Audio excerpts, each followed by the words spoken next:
USAID as an example came from, where did USAID come from? John Kennedy. John Kennedy, when? 1961, through executive order. Actually, he made USAID. And then Congress. This is where it gets interesting and frankly disturbing to me. Wait, finish the Congress, sentence though, because then Congress supported Chief it. Williams, can we have some water in the room? So when it came to USAID, Congress, I was surprised to hear that Congress actually said to the president, would you kind of create this thing? It's like, why is Congress not doing their stinking job? Why is it that they're not framing this and making whatever they think it should be? It's easy for somebody to say, for me to say to my wife, would you make sure all the kids are smart and well kept and I'm not going to do anything else about that? It's weak.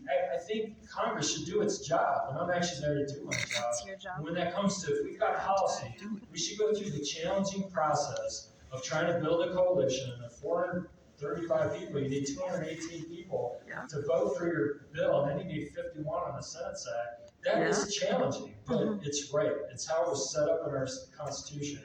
And so then the question is, when you've got 50 or 70 years worth of executive orders, and that includes even these designations like Bears Ears and Grand Staircase. It's when a president can use the Antiquities Act to lock up millions of acres of land in the state of Utah and elsewhere, it becomes a problem for all of us, because then the next president comes in and changes everything. And so when it comes to that first, I'll say I'm committed as your legislator to moving legislation when we should and when we have to, and let the states and the localities doing what they should do. I believe Utah should be bigger and Washington, D.C. should be smaller. We have done way too much over many years in Washington, D.C. And my point behind that is right now in this room, evident, is if you want to talk to President Trump or Elon Musk or RFK, the new appointee to the HHS, and all those other people, go ahead and give them a call and see if you can get an appointment with them. If you want to talk to me, I'm going to do town halls. My office is in Provo, and we want to visit with you. And that is appropriate. It's harder to reach me, but you know where it's really easy to reach? Your local mayor, your city council, and in the case of state legislators, like Representative Chevrolet and The question was executive order. I guess they're not coming. I'd have to hear these. Maybe they heard it was pretty hot. And they just but either way, it's easier to reach the locals than it is to reach the distant folks in Washington, D.C. And these executive orders are a reflection of that. These things should happen in Congress, where every 2 years, in fact, I'll just say, So what are you going to do about it? I'm accountable to you, and in a little over a year, you get to hold me accountable for whatever you think about my job approval.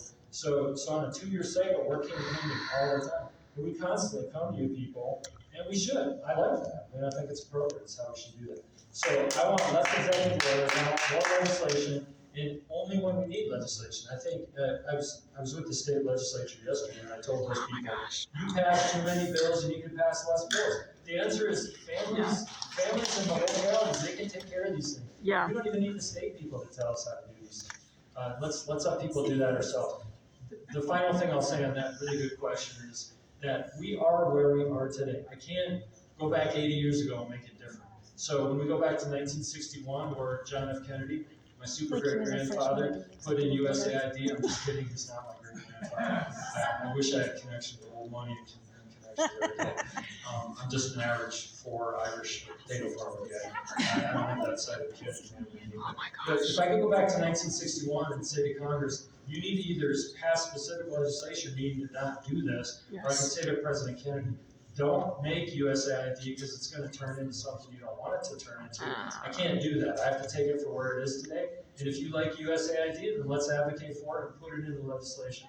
If you don't like USAID, which I'm concerned about, the $20 million that I heard that's going on to Iraq to sponsor Sesame Street programs in Iraq, that's nonsense to me. I have no reason to believe that that's good spending of your money. And I just say, if that $20 million is going to be pulled back so that we can use it for our veterans who are homeless on the street, or we can put it into Medicaid and help or Medicare and put it into our programs to help our aging population, then that money should be used for American citizens, not for Iraqi Sesame Street programs. So